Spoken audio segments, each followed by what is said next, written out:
Amém? Vamos então hoje para o nosso segundo estudo da segunda carta de Paulo aos Coríntios. Na verdade, é o primeiro estudo da segunda epístola de Paulo aos Coríntios. E com isso eu também quero fazer uma correção daquilo que nós falamos na semana passada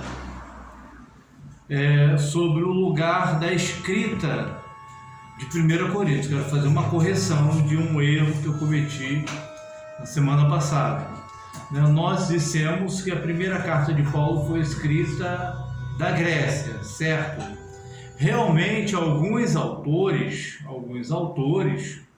afirmam que a primeira epístola de Paulo aos Coríntios foi escrita de Corinto. É claro, isso não é algo assim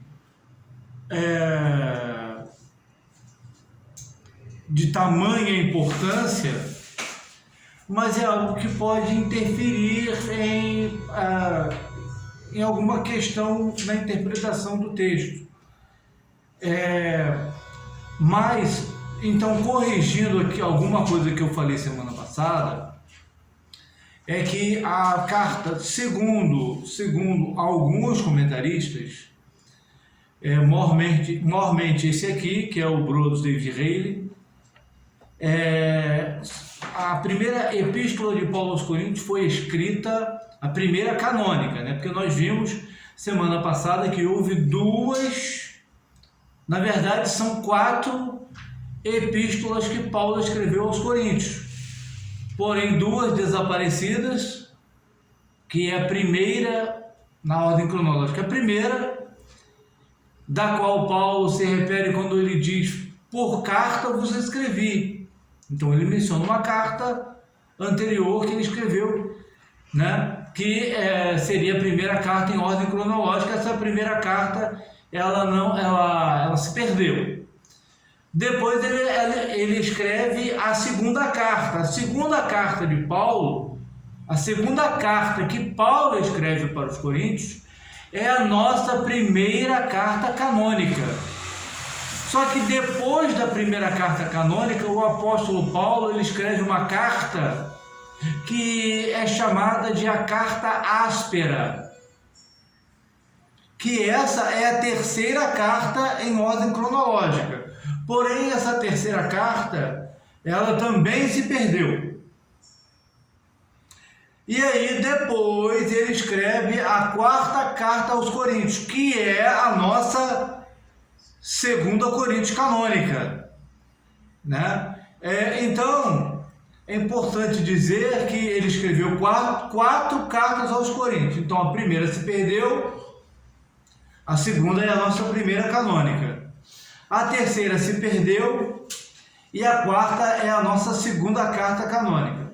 Mas o que acontece? Fazendo a correção, a primeira carta de Paulo aos Coríntios foi escrita de Éfeso. Eu acho que eu falei alguma coisa em relação a isso. Só que Éfeso não fica na Grécia. Éfeso não ficava na Grécia. Éfeso ficava na Ásia Menor. Como bem disse o pastor Valdinei aqui naquele dia. Então, a primeira carta de Paulo aos Coríntios foi escrita de Éfeso. Éfeso, sim.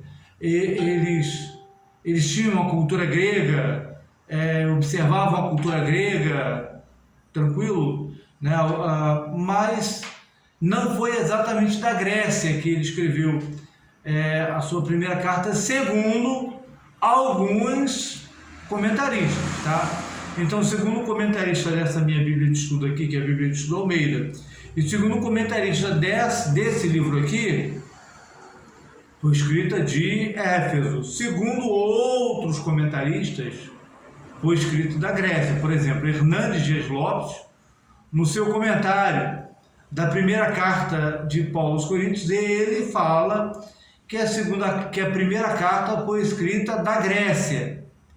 Mas a gente fica pelo que a maioria fala, Então, até agora, os dados que nós temos aí é que a primeira carta foi escrita de Éfeso, que ficava na atual Turquia, na Ásia Menor, ok? Mas, em se tratando da primeira carta de Paulo aos Coríntios,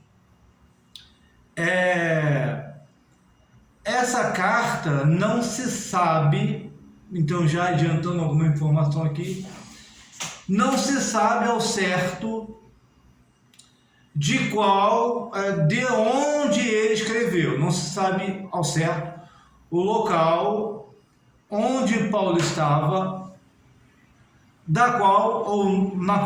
no lugar, né, que ele escreveu a carta, essa segunda carta aos Coríntios.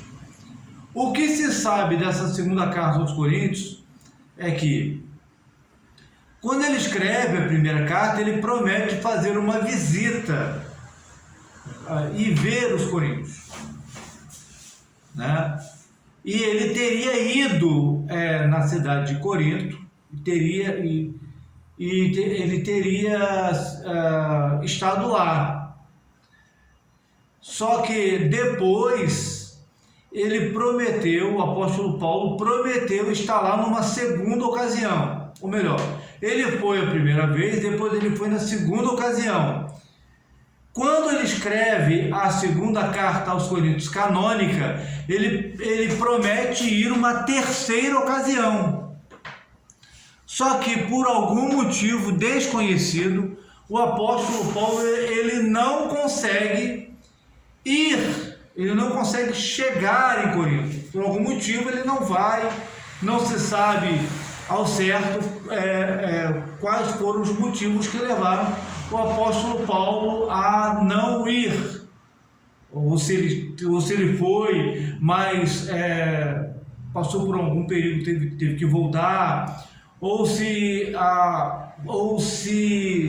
os trabalhos em uma determinada congregação o impediu de ir lá. Mas o que aconteceu foi que o apóstolo Paulo ficou mal visto por ter prometido e depois não ter ido. Então, ele escreve essa carta primeiro para justificar por que ele não foi. E por outro lado, ele escreve essa carta porque a terceira carta canônica, ou seja, a terceira carta em ordem cronológica, lembrando novamente que a terceira carta cronológica ele perdeu. Então, quando a gente fala assim, primeira carta cronológica, segunda carta, quando a gente se refere à carta cronológica, os irmãos lembrem que a gente está falando das cartas que se perderam. Primeira cronológica, segunda cronológica. São as cartas que se perderam, tá? A primeira Coríntios e segunda Coríntios canônica são as cartas que estão na Bíblia. Só que essa segunda carta, ou melhor, essa terceira carta, que é a carta cronológica, ela foi apelidada de carta áspera. Ou seja, alguns diriam que o apóstolo Paulo pegou pesado ao escrever essa terceira carta em ordem cronológica. Então ele escreve a segunda carta também por conta disso, para comportar de alguma forma os irmãos. É lógico que existem várias interpretações, ou pelo menos duas, para não citar várias, pelo menos duas interpretações sobre a terceira carta canônica, ou melhor, terceira carta cronológica. Uma delas é que ela se perdeu. A outra explicação dessa terceira carta canônica é que Paulo, 2 Coríntios tem as três cartas, tá? Ou seja, uma das explicações que se tem é que a terceira cronológica se perdeu. A outra explicação que se tem é que 2 Coríntios, do capítulo 1 ao capítulo, se não me falha a memória, o capítulo 8, é a terceira cronológica. Alguns defendem isso aí, que 2 Coríntios, aliás, do capítulo 1 ao 8, trata-se da carta áspera, que é a terceira cronológica, tá? E que a outra carta que Paulo enviou teria sido ainda 2 Coríntios, do capítulo 9 ao capítulo 13. Lembrando que 2 Coríntios tem 13 capítulos. E aí depois a igreja pegou as duas cartas e uniu. Porém, não há base suficiente, não há base escriturística, não há base, não há evidências de que isso aconteceu, ou seja, que Paulo teria escrito a terceira cronológica, que seria o capítulos 1 a 8 de 2 Coríntios, e depois ele escreveu a quarta carta e depois a igreja juntou e formando a 2 Coríntios. Não há base para se crer nisso.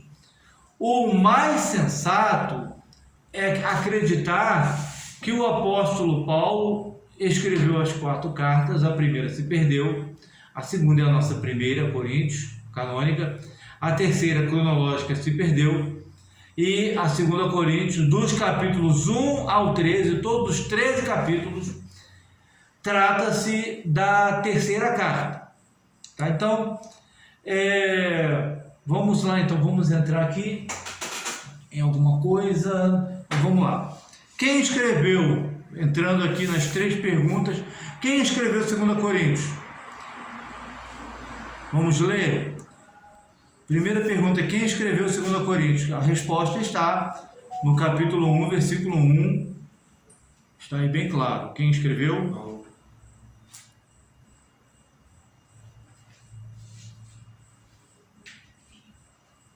Paulo, apóstolo de Jesus Cristo, pela vontade de Deus.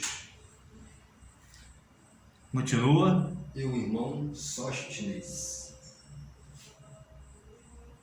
Um do primeiro? 2 Coríntios, capítulo 1, versículo 1. Tranquilo.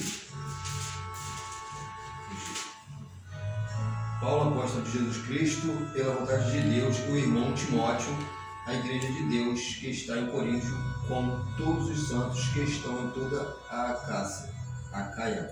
Isso, obrigado. Então, ou seja, o texto por si ele já responde a primeira e a segunda pergunta. Ou seja, quem escreveu foi o próprio apóstolo Paulo. Lembrando que isso é importante. Quando Paulo escreve assim, Paulo, apóstolo de Jesus Cristo, pela vontade de Deus, quando ele dá essa ênfase, pela vontade de Deus, ou chamado por Deus, geralmente ele escreve para igrejas que duvidam da sua autoridade apostólica, tá? Então ele escreve assim para defender a sua autoridade apostólica. A igreja de Corinto, ela não acreditava que Paulo era um apóstolo de Cristo. Por que a igreja de Corinto ela não acreditava que Paulo era um apóstolo de Cristo?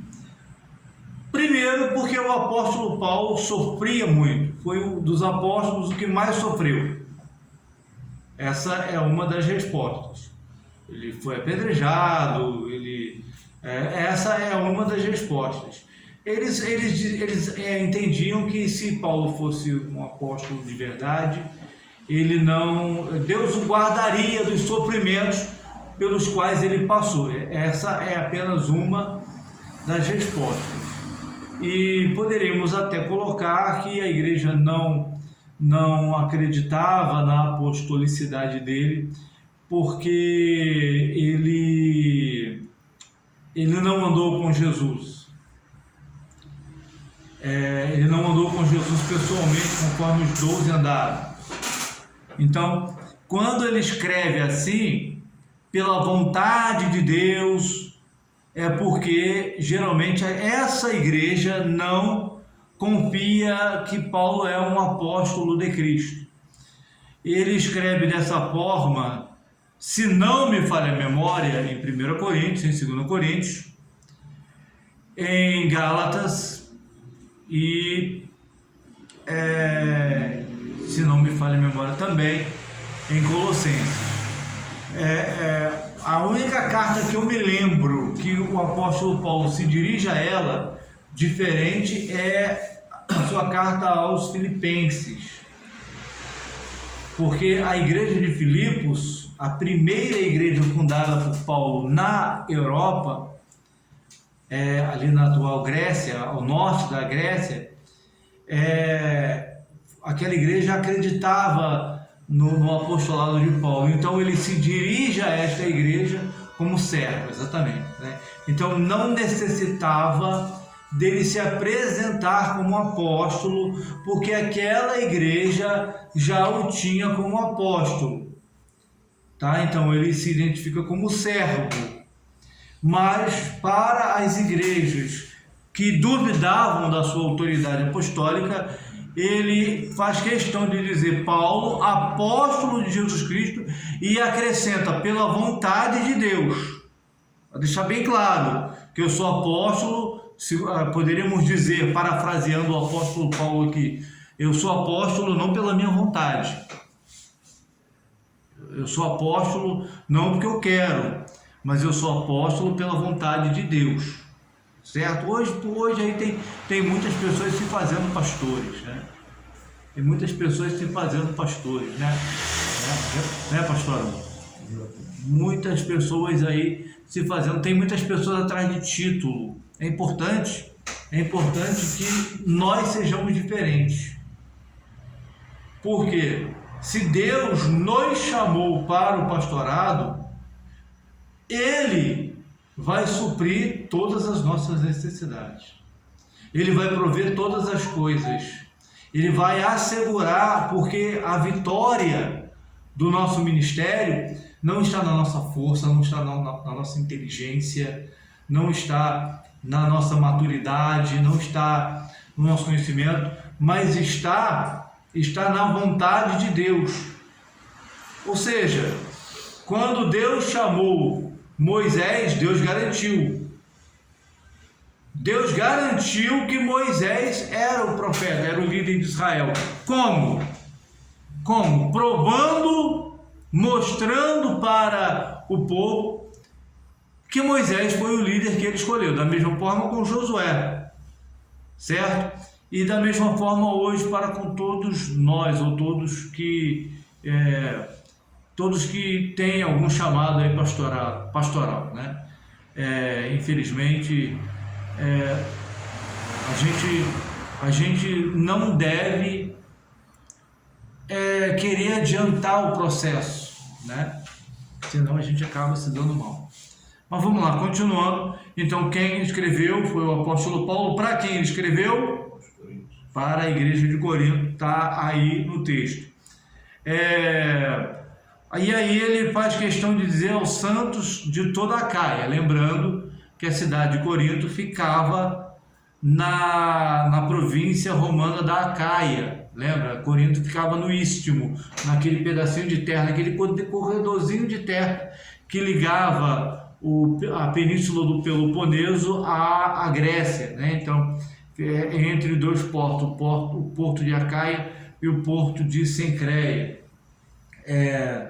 Então, de onde ele escreveu? Vamos tentar responder, ainda que não possamos responder com toda a probabilidade, né? Mas vamos tentar aí desvendar de onde ele escreveu. Então eu peço aí, por gentileza, para o irmão Alex, abre sua Bíblia em 2 Coríntios, capítulo 7, versículo 5. E o pastor Arão em 1 Coríntios, capítulo 16, versículo 8. Pode ver? Pode. Porque mesmo quando chegamos à Macedônia, a nossa carne não teve repouso algum. Antes, em tudo fomos atribulados, por fora, combates, temores por dentro. Então, aí diz que 7:5 porque chegando nós à Macedônia, nenhum alívio tivemos, pelo contrário, em tudo fomos, só repetindo aqui a leitura para ficar um pouco mais claro, atribulados, lutas por fora, temores por dentro. Mas esse versículo sugere que ele escreveu da Macedônia? Talvez sim, mas nós não temos certeza. Macedônia é aquela parte ali ao norte da Grécia, tá?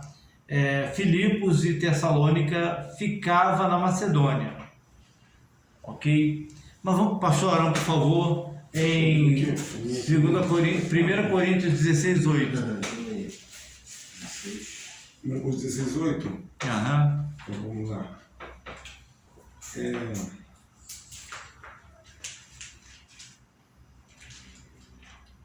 Diz assim, 16:8. Ficarei, porém, em Éfeso até ao Pentecostes. Então, aí, esse versículo sugere que o apóstolo Paulo escreveu 1 Coríntios. Sugere não, esse versículo é praticamente prova que o apóstolo Paulo escreveu 1 Coríntios de Éfeso, mas nós não temos 100% de certeza para dizer de onde exatamente ele escreveu. A segunda carta, tá? Poderíamos sugerir da Macedônia, outros sugeririam de Éfeso, mas nós não temos certeza para afirmar. Então, tudo aquilo que nós não podemos afirmar, o que a gente faz?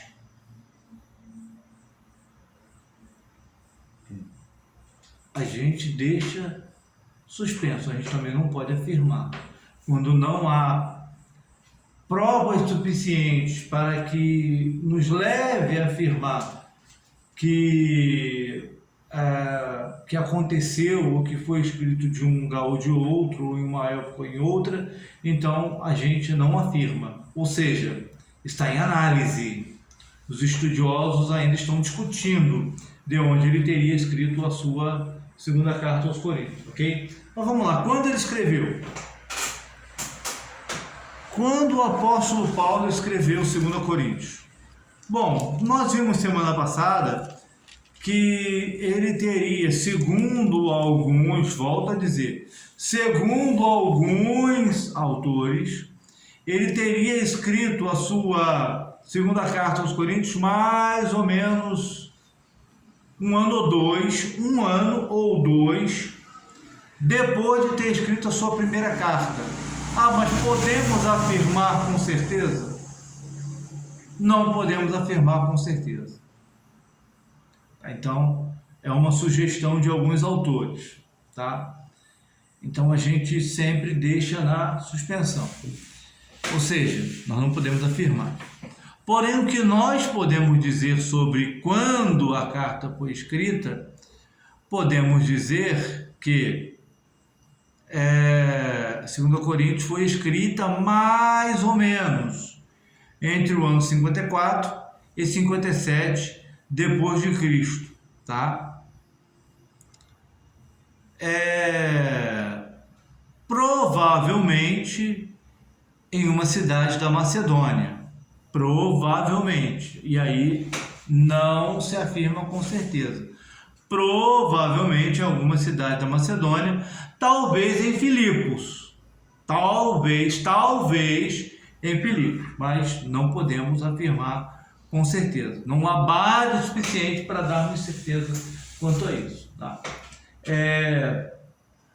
Quinta pergunta: por que ele escreveu?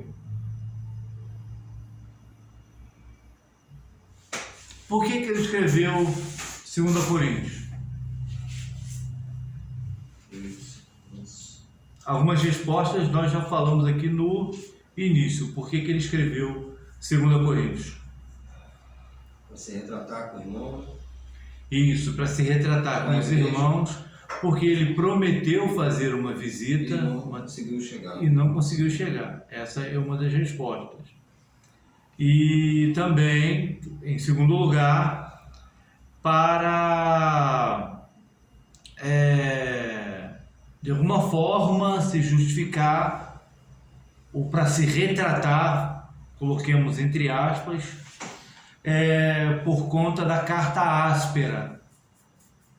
Por conta da carta áspera que ele havia escrito, que essa carta áspera, lembrando que a carta áspera é a terceira carta cronológica, ou seja, é uma das cartas que não está na Bíblia, tá? Que se perdeu, ok? E junto a isso ele escreveu a sua segunda carta, em terceiro lugar, para exortar a igreja para que eles devolvessem o irmão à comunhão. Lembra daquele irmão que, se não me falha a memória, está lá em 1 Coríntios capítulo 5, que ele cometia incesto dentro da igreja, ou seja, não exatamente dentro da igreja, mas ele dormia com a madrasta, né? O pai teria se casado com uma mulher após a morte da mãe dele. Exatamente, o pai morreu e aí ele mantinha relação com a madrasta. Então ele teria passado por uma disciplina, depois ele se arrependeu, depois do envio da primeira carta canônica e antes do envio da segunda carta canônica, esse irmão teria se arrependido. E aí o apóstolo Paulo exorta aquela igreja para que eles devolvessem o irmão à comunhão. E aí eu peço pro irmão Alex ler para nós, por favor, capítulo 2, versículos 5 a 11. São 6 versículos, acho que dá para ler tranquilo. 2 Coríntios, capítulo 2, versículos 5 a 11.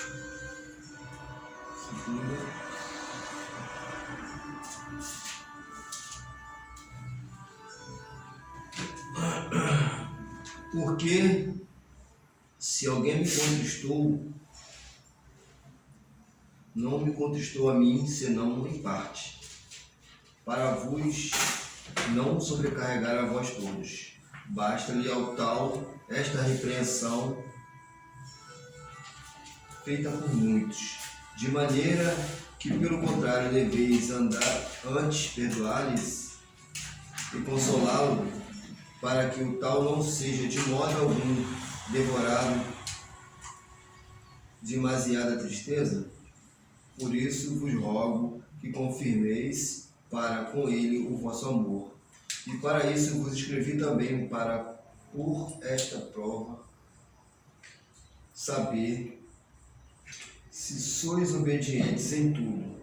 E a quem perdoardes alguma coisa, também eu, porque eu também perdoei, se é que tenho perdoado, por amor de vós, o fiz na presença de Cristo, para que não sejamos vencidos por Satanás, porque não ignoramos os seus atos.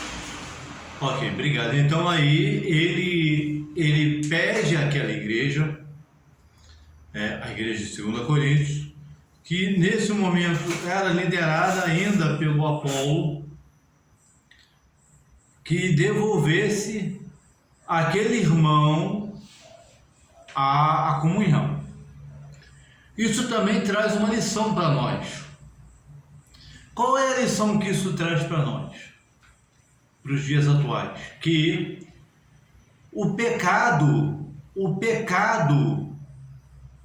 não tira a nossa salvação. Eu digo isso porque alguns irmãos costumavam falar, antigamente, costumam dizer hoje, se alguém se alguém bater na minha esposa, eu perco a minha salvação. Mas é claro, é errado falar isso, é errado fazer isso, claro que é errado, mas a pessoa, eu digo que o erro é a pessoa dizer, eu perco a minha salvação, mas isso é um erro. Por quê?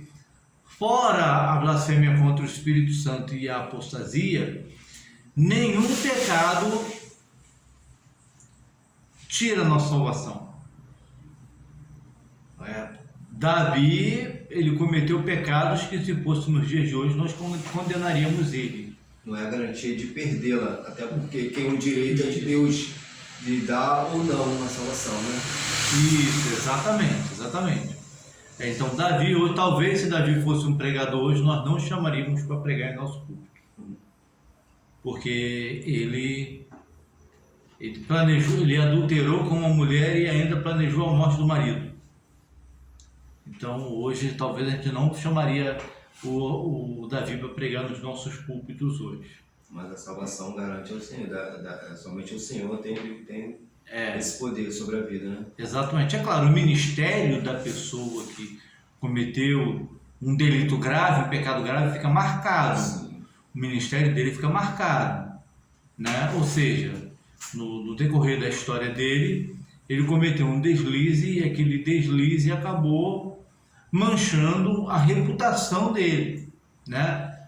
Mas, havendo arrependimento, a pessoa permanece salva.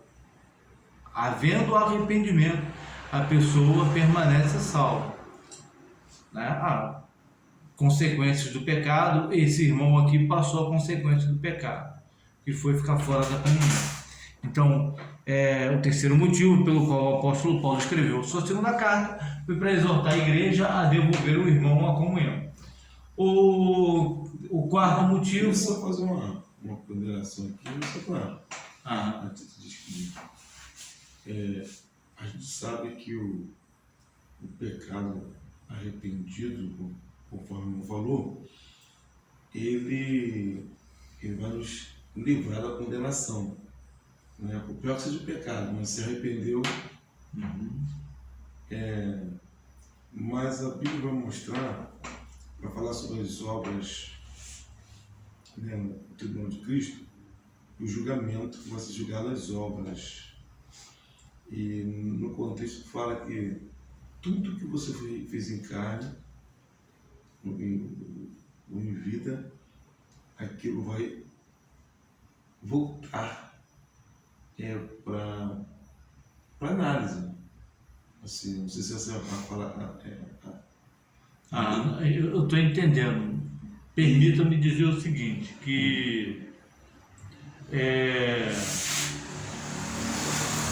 todo pecado gera consequência. Por exemplo, filho pródigo isso é algo que é um pensamento nosso. O filho pródigo, ele pecou, sim ou não? Sim. Recebeu o perdão do pai, correto? Qual foi